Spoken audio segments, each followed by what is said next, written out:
지금으로부터 불과 3년 전 어느 토요일 오후의 중고차 매매단지를 떠올려 보십시오. 주차장은 빈틈없이 차들로 가득했고 영업사원들은 연신 전화를 받으며 이 차는 이미 계약됐습니다 라는 말을 입에 달고 살았습니다. 30대 직장인이 점심시간에 급하게 견적을 받고 퇴근 후 다시 와보니 이미 다른 사람이 계약금을 넣어버린 풍경. 그때는 빨리 사지 않으면 더 오른다는 공포가 시장을 지배했습니다. 그런데 지금은 어떻습니까? 현금 3천만 원을 들고 매매단지에 가도 딜러들이 고개를 젓습니다. 손님, 이 차는 정말 추천하기 어렵습니다. 심지어 어떤 딜러는 지금은 사시지 마세요 라고 솔직하게 말합니다. 차가 없어서 못 파는 게 아닙니다. 차는 넘쳐나는데 팔 수 없는 겁니다. 왜일까요? 시세가 떨어져서? 아닙니다. 시세 하락은 증상일 뿐입니다. 진짜 문제는 중고차 시장을 떠받치던 구조 자체가 무너졌다는 데 있습니다. 오늘 이 시간 동안 우리는 함께 이 붕괴의 지도를 그려볼 겁니다. 단순히 중고차 값이 떨어졌다는 뉴스 헤드라인이 아니라 왜 이 시장이 무너졌는지, 그 안에서 누가 돈을 벌었고 누가 손해를 봤는지, 그리고 지금 이 순간 현명한 사람들은 어떤 선택을 하고 있는지 말입니다. 지금부터 제가 드리는 이야기는 단순한 정보가 아닙니다. 여러분의 자산을 지키기 위한 판단의 기준이 될 겁니다. 2021년 강남의 한 이탈리안 레스토랑 발레 파킹장에는 수입 SUV들은 줄지어 서 있었습니다. 제네시스 GV80, BMW X5, 벤츠 GLI. 그때 30대 초반 직장인들은 연봉의 2배가 넘는 차를 할부로 끌고 다녔습니다.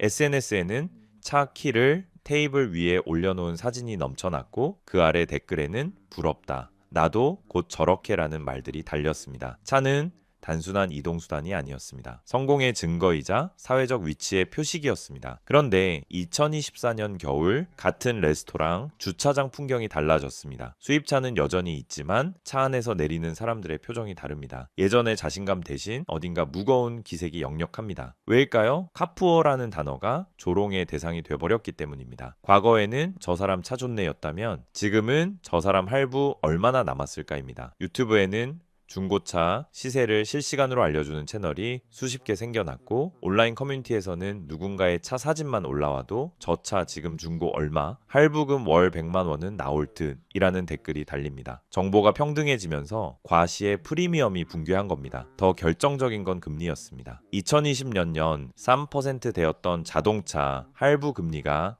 2023년에는 7%, 8%를 넘어섰습니다. 3천만 원을 5년 할부로 끌면 과거에는 이자로 230만 원 정도를 냈습니다. 지금은 600만 원이 넘습니다.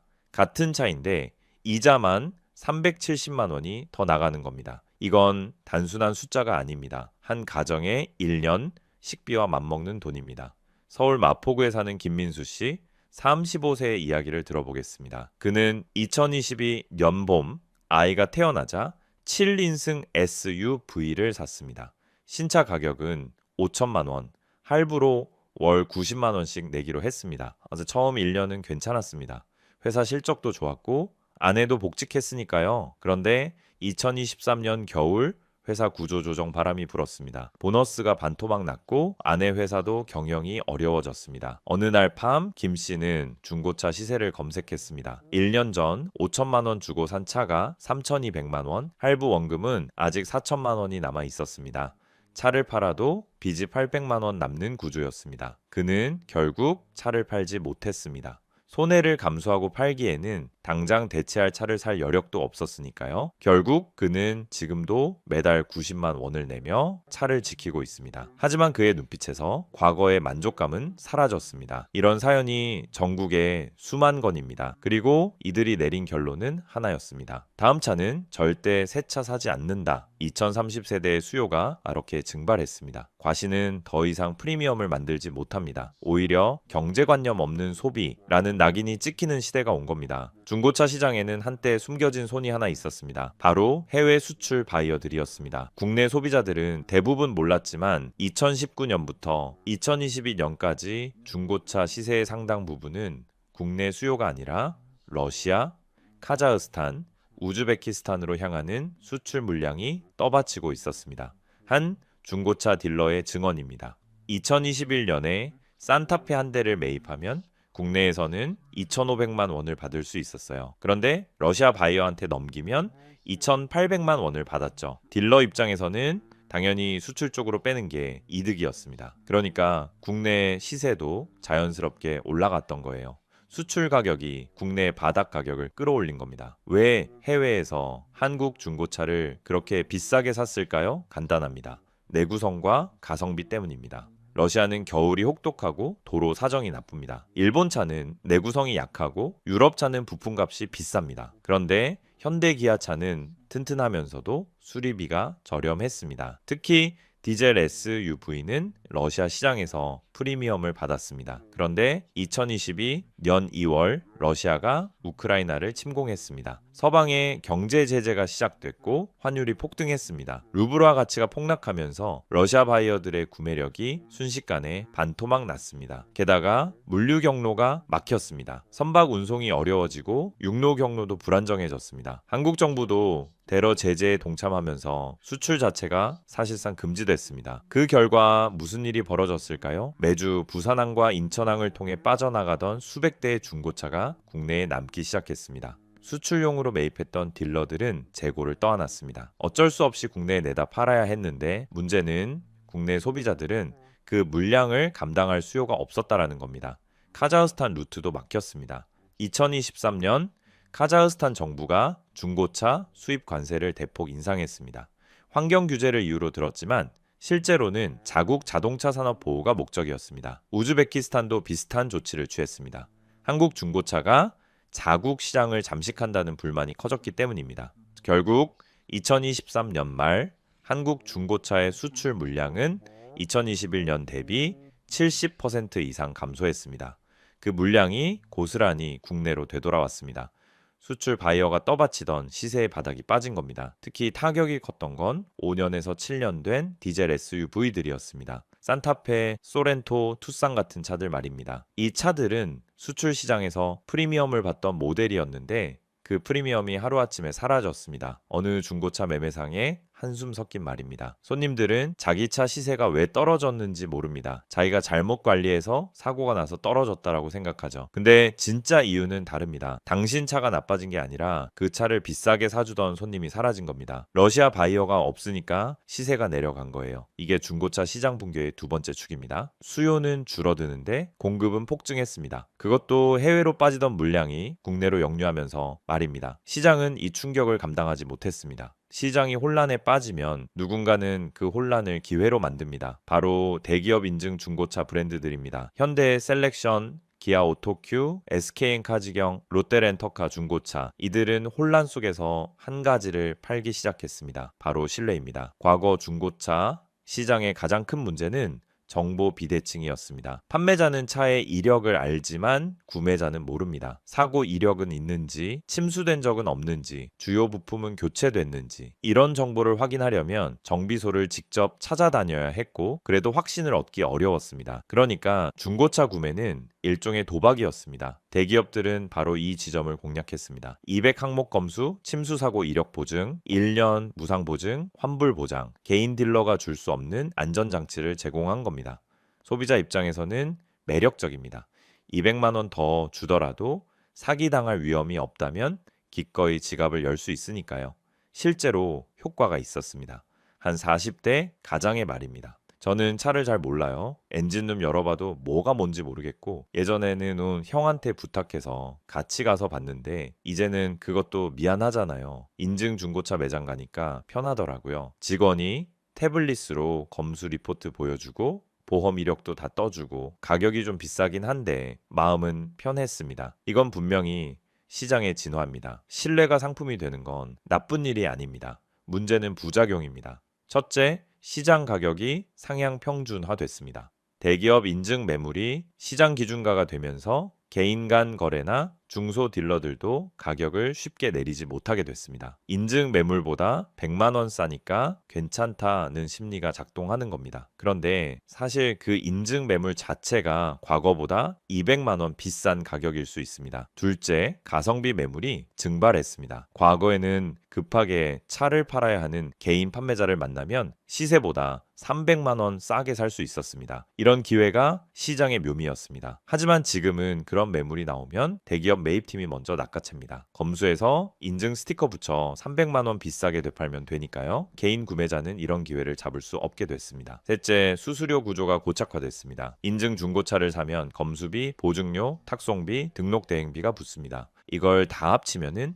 차 가격의 5%부터 7%까지입니다. 3천만 원짜리 차면 150만 원에서 210만 원이 부가 비용입니다. 과거 개인 간 거래에서는 존재하지 않던 비용입니다. 한 중고차 업계 관계자의 말입니다. 과거 중고차 시장은 신뢰가 공짜였습니다. 아니, 공짜라기보다는 운에 맡겨야 했죠. 좋은 딜러 만나면 좋은 차 샀고 나쁜 딜러 만나면 사고차 샀습니다. 그런데 지금은 신뢰가 유료화됐습니다. 안전을 사려면 돈을 내야 합니다. 이게 좋은 건지 나쁜 건지는 모르겠습니다. 다만 확실한 건 중고차가 더 이상 싼 선택지가 아니게 됐다는 겁니다. 맞습니다. 신뢰를 돈으로 살 수 있다는 건 진보입니다. 하지만 그 비용을 누가 부담하는지 생각해야 합니다. 결국 소비자입니다. 대기업이 시장에 들어오면서 중고차 시장은 더 안전해졌지만 동시에 더 비싸졌습니다. 이것이 세 번째 붕괴의 축입니다. 여기서 잠깐 현실적인 이야기를 해보겠습니다. 지금까지 제가 드린 이야기는 차를 사지 마라가 아닙니다. 차는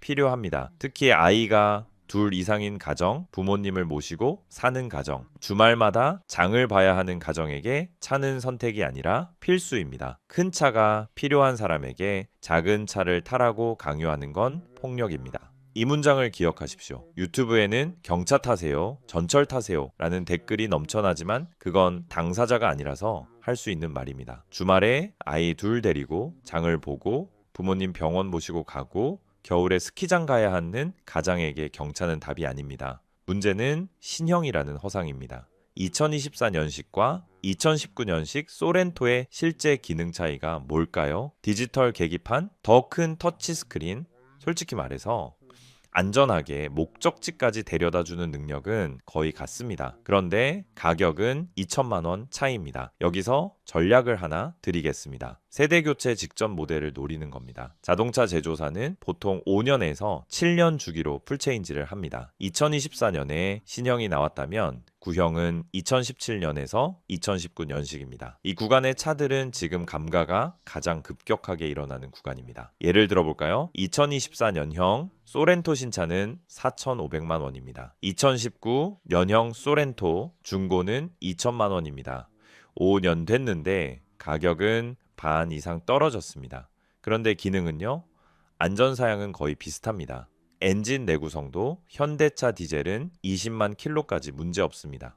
5년 타고 7만 킬로 나온 차라면 앞으로 10년은 더 탈 수 있습니다. 이 2,500만 원 차이를 어디에 쓸 것인가가 핵심입니다. 신형차에 묻어두면 그 돈은 5년 뒤 1,000만 원으로 줄어듭니다. 감가로 1,500만 원이 증발하는 겁니다. 반대로 그 돈을 연 5% 수익률 자산에 넣으면 5년 뒤 3,200만 원이 됩니다. 복리의 마법입니다. 한 가정의 실제 사례입니다. 경기도에 사는 박정훈 씨 42세, 아이가 셋입니다. 2023년 초 그는 신형 카니발을 사려고 했습니다. 가격은 4,800만 원, 할부로 월 100만 원씩 5년 내는 조건이었습니다. 그런데 아내가 제안했습니다. 2018년식 카니발은 2,300만 원이야. 그 차 사고 나머지 돈으로 적금 들자. 박 씨는 고민 끝에 아내 말을 따랐습니다. 2018년식 카니발을 현금으로 샀습니다. 그리고 남은 2,500만 원은 월 50만 원씩 적금에 넣기로 했습니다. 5년 뒤 얼마가 될까요? 원금 3천만 원에 이자 300만 원, 3,300만 원입니다. 박 씨의 말입니다. 처음엔 좀 아쉬웠어요. 친구들이 신형 타고 다니는데 저는 5년 된 차니까. 근데 6개월 지나니까 그런 감정 사라지더라고요. 기능은 똑같아요.